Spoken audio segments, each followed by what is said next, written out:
Just 30 seconds after takeoff, a medical transport jet crashed to the ground in a bowl of fire. The plane had a child patient and 5 others on board. Wow.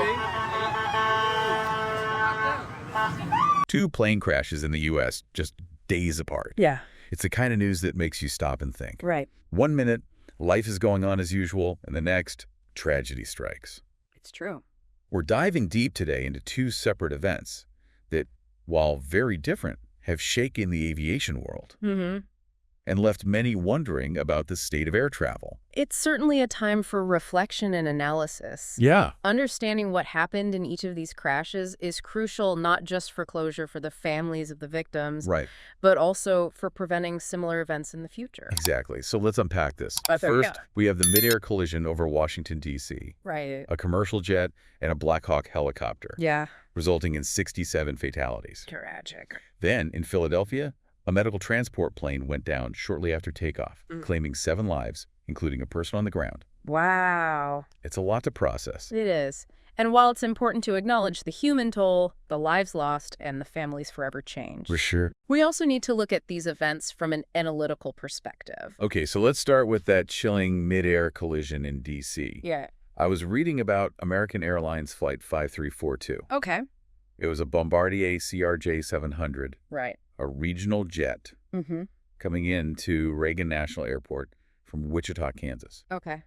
What's fascinating here is the mix of passengers on board, Uh-huh. young figure skaters, Wow. a group of friends returning from a hunting trip, Oh. lawyers, a professor, Oh, wow. a real cross-section of American life. It really brings home the randomness of tragedy. Yeah. These were everyday people going about their lives completely unaware of the fate that awaited them. And then on the other side of this collision, you have a Black Hawk helicopter Right. on a routine training mission out of Fort Belvoir in Virginia, Mm-hmm. crewed by 3 experienced Army aviators. Right. And this all happened on the approach to Reagan National, Yeah. one of the busiest airports in the country, Mm.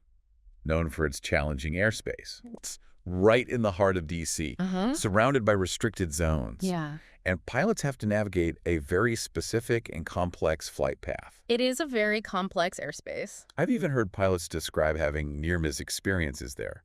That's right. Reagan National has a history of what pilots call close calls, incidents where aircraft come dangerously close to each other. Really? In fact, just the day before this crash, there was another incident involving a military helicopter and a regional jet. Wow. This raises an important question. Yeah. Was this collision simply a tragic fluke? Or Or were there warning signs, systemic issues that might have contributed to this disaster? that's what investigators are trying to determine. Right. From what I've gathered, the American Airlines jet was on its final approach, preparing to land, when the helicopter, for reasons still unknown, Yeah. deviated from its approved flight path. The approved path should have kept them well clear of the jet. And this deviation is at the heart of the investigation. Was it a navigational error on the part of the helicopter pilot? Where? A miscommunication with air traffic control? A mechanical issue with the helicopter? Or perhaps a combination of factors? Wow. The NTSB is meticulously piecing together the events leading up to the collision, analyzing radar data, the wreckage, and critically, the black boxes. Speaking of which, have they recovered the black boxes from both aircraft? Yeah. I know that can be crucial in these investigations. Yes. The black boxes, which record cockpit audio and flight data, have been recovered from both the jet and the helicopter. Okay. These recordings will provide investigators with a second-by-second account of what was happening in the cockpits in those final moments. Yeah. It's chilling to think about, but also essential for understanding what went wrong. Absolutely. Yeah. I also read about a recording of the air traffic control communications from those final minutes. Oh, really? I can't even imagine what it must have been like in that tower, witnessing this unfold in real time. The recording is indeed harrowing. You can hear the air traffic controllers calmly managing the airspace, Right. guiding aircraft, and then suddenly that chilling realization as they witness the collision on their radar screens. It must have been so scary. One controller can be heard simply saying, "Ooh," a single word that speaks volumes about the shock and horror of that moment. Wow. Then the frantic calls for emergency response. Aircraft crash. Alert 3. Crash, crash, crash. It's a stark reminder of the human element at play. Yeah. even in the highly technological world of aviation. It's hard to even comprehend what those controllers must have been going through, No. shifting from routine operations to a major disaster in a split second. Right. It makes you appreciate the immense responsibility they shoulder every day. Absolutely. And from what we hear on that recording, they handled the situation with remarkable professionalism. Yeah. Immediately initiating emergency protocols, contacting first responders, diverting incoming flights, and shutting down the airport. Sounds like they did everything they could. Their actions undoubtedly helped to minimize the impact of this tragedy. Okay, so let's talk about the aftermath. Okay. I know that the wreckage of the jet was found in the Potomac River, Right.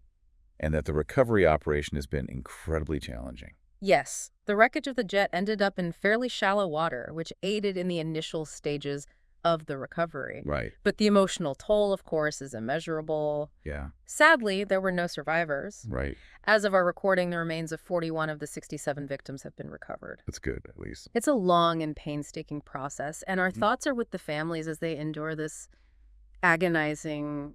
Wait. It's just heartbreaking. Yeah. And as we said before, the investigation is still ongoing. Yeah. But one thing that's already come to light is a potential issue with air traffic control staffing at Reagan National. Mm-hmm. A preliminary report from the FAA indicated that the controller on duty that night was actually doing the work that would normally be handled by 2 controllers. Wow. Could this have been a contributing factor? It's certainly a question investigators are exploring. Yeah. Air traffic control is a demanding job requiring intense focus and quick decision-making. Right.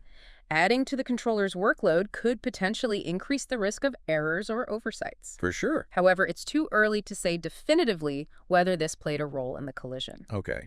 The investigation will need to thoroughly examine all aspects of air traffic control operations that night, including communications, procedures, and any potential systemic issues. And as we delve deeper into the D.C. crash, the complexity of Reagan National's airspace itself becomes a crucial point of consideration. Okay. You've got commercial airliners on tight schedules, military aircraft with specific training needs, private jets and helicopters all converging in a relatively small area, Wow. often at low altitudes. It's a recipe for potential chaos, isn't it? It can be. Especially with those restricted zones around D.C. Yes, I imagine it puts a tremendous amount of pressure on both pilots and air traffic controllers. absolutely. Right. The margin for error is incredibly slim. Yeah. And while there are strict procedures and protocols in place, the human factor always plays a role. Of course. Fatigue, stress, miscommunication. Right. These can all contribute to mistakes, and even small mistakes can have catastrophic consequences in such a high-stakes environment. You mentioned miscommunication earlier. Yes. Are there specific challenges with communication between pilots and air traffic controllers, Wow. especially in a busy airspace like Reagan National?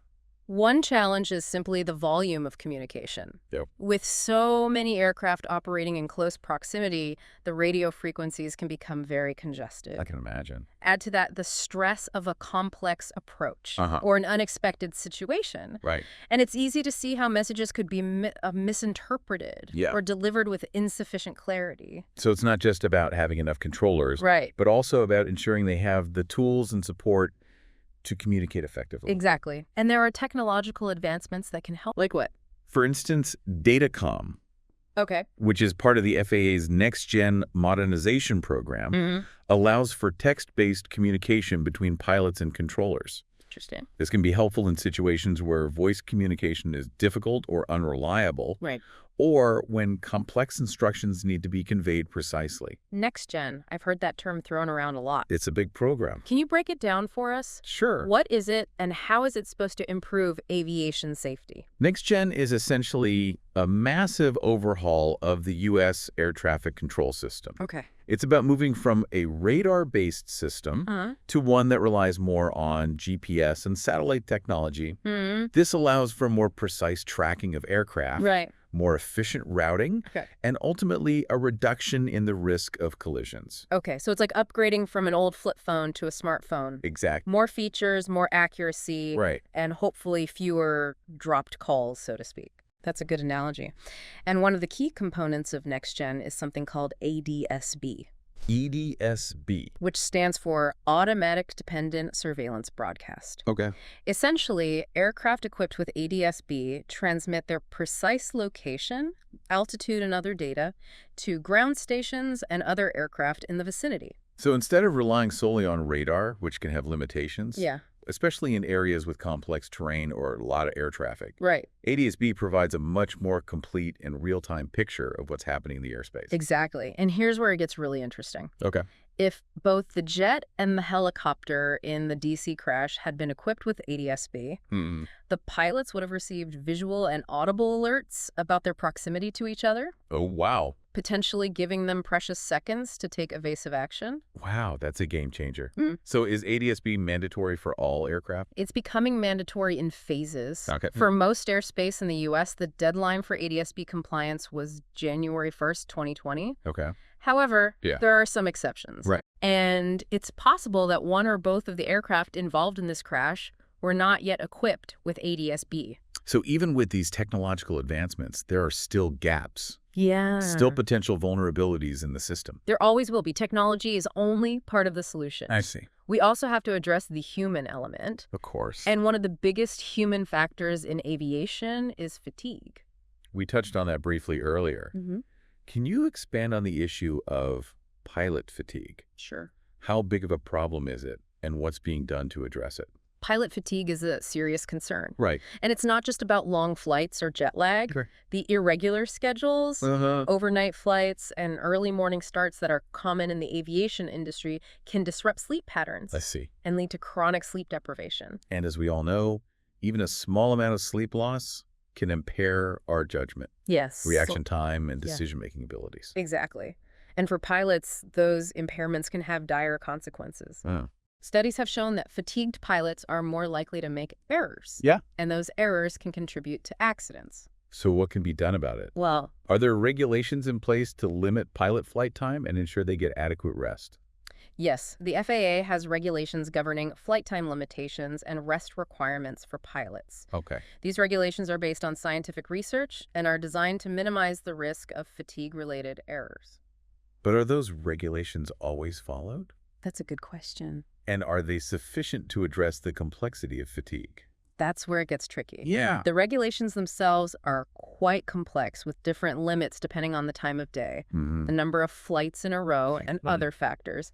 And even with these regulations, there can be pressure on pilots, especially in the competitive world of commercial aviation, to push their limits and fly when they're tired. That's concerning.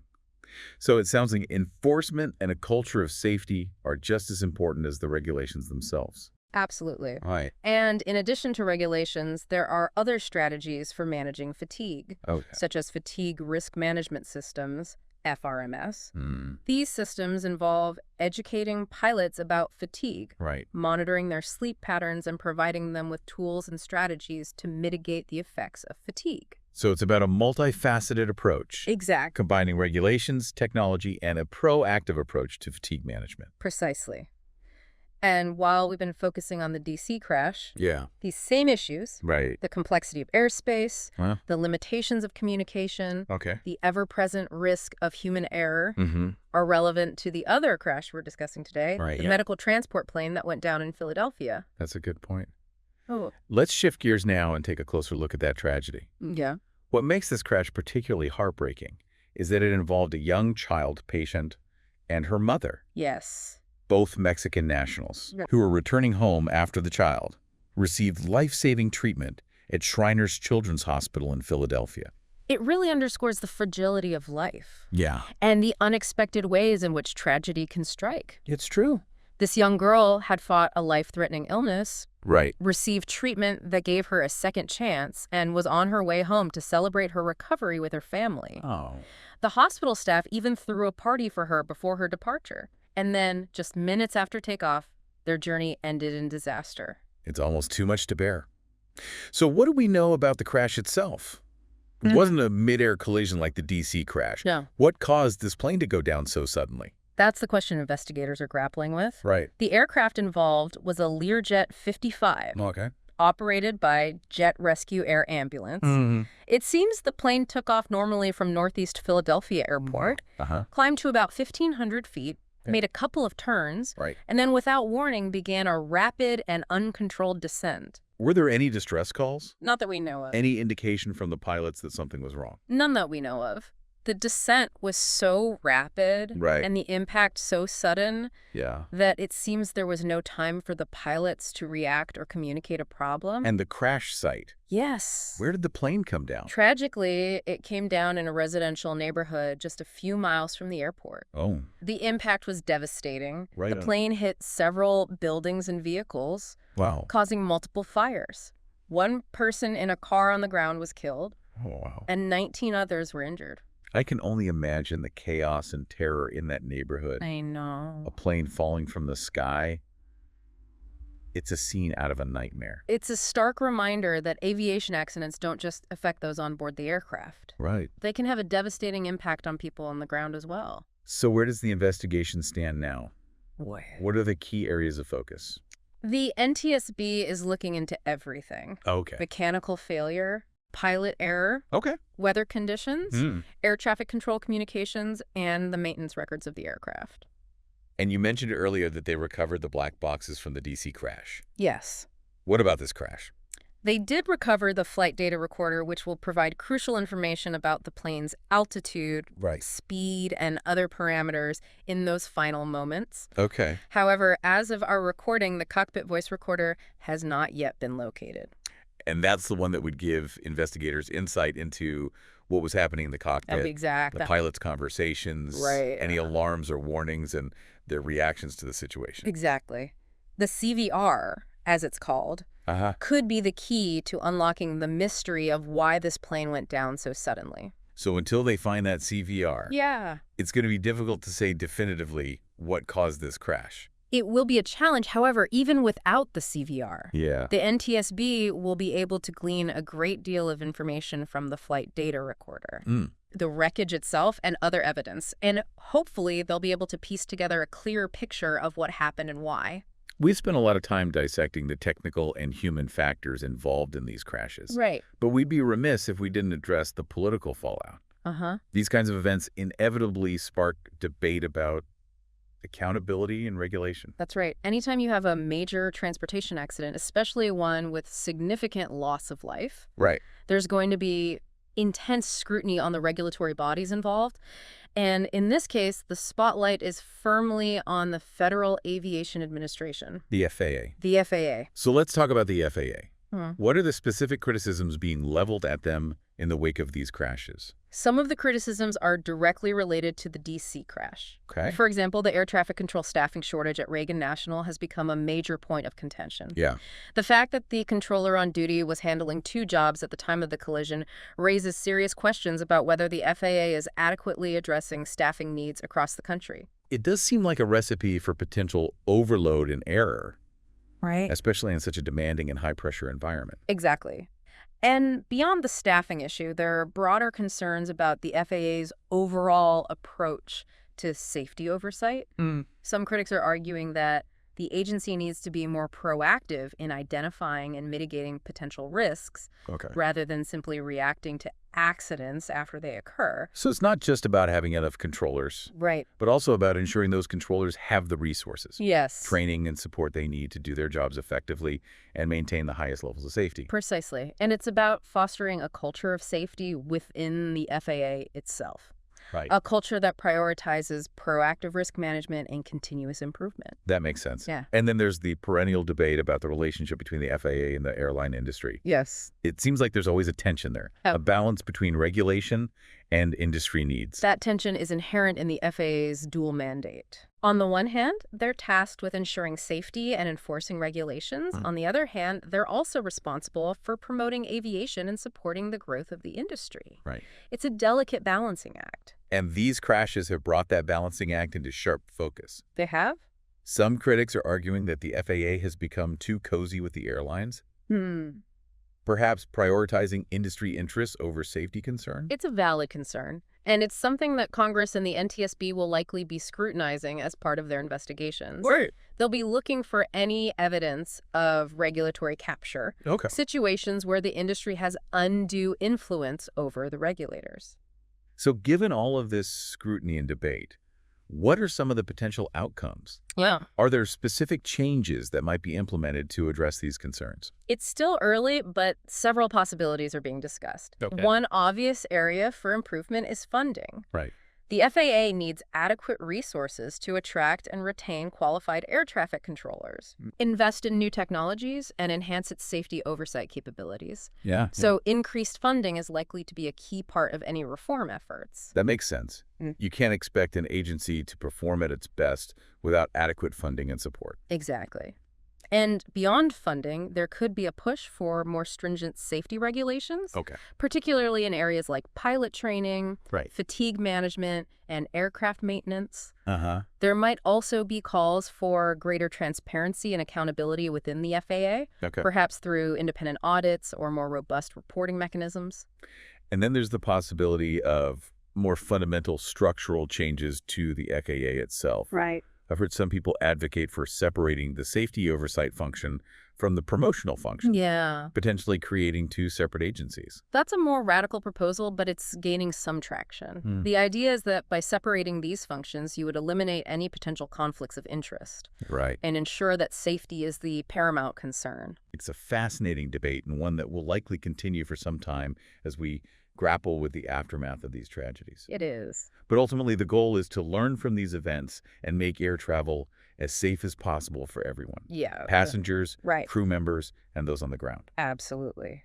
And that requires a commitment to continuous improvement, a willingness to embrace new technologies, and a relentless focus on safety as the top priority. Well said. Yeah. And as we wrap up this deep dive into these two plane crashes, I think it's worth emphasizing that despite these tragedies, aviation remains an incredibly safe mode of transportation. It does. The vast majority of flights take off and land without incident. That's true. But that doesn't mean we can afford to be complacent. No, not at all. Each accident, Right. each incident provides an opportunity to learn, to improve, and to make the system even safer. Yeah. And that's what we owe to the victims, their families, and everyone who steps onto an airplane. Absolutely. And on that somber note, I want to again express our deepest condolences to all those affected by these tragedies. Their loss is a stark reminder of the human cost of these accidents. And as we conclude this episode, we leave you with a final thought. What role do you think individuals play in promoting aviation safety? Is it simply a matter of trusting the experts? Or is there more that passengers and the public can do to advocate for change? That's a good question. We'd love to hear your thoughts. Share them in the comments below. And as always, thanks for joining us on the Deep Dive. And before you go, be sure to subscribe to our channel and hit that notification bell so you don't miss any of our future deep dives. We're exploring a wide range of fascinating topics, from science and technology to history and culture. And if you're enjoying our show and want to support our mission of bringing you in-depth, insightful content, consider becoming a Patreon supporter. Yes. You'll get access to exclusive bonus content, behind-the-scenes insights, and the satisfaction of knowing that you're helping us keep the deep dives coming. The link to our Patreon page is in the description below. Thanks for listening.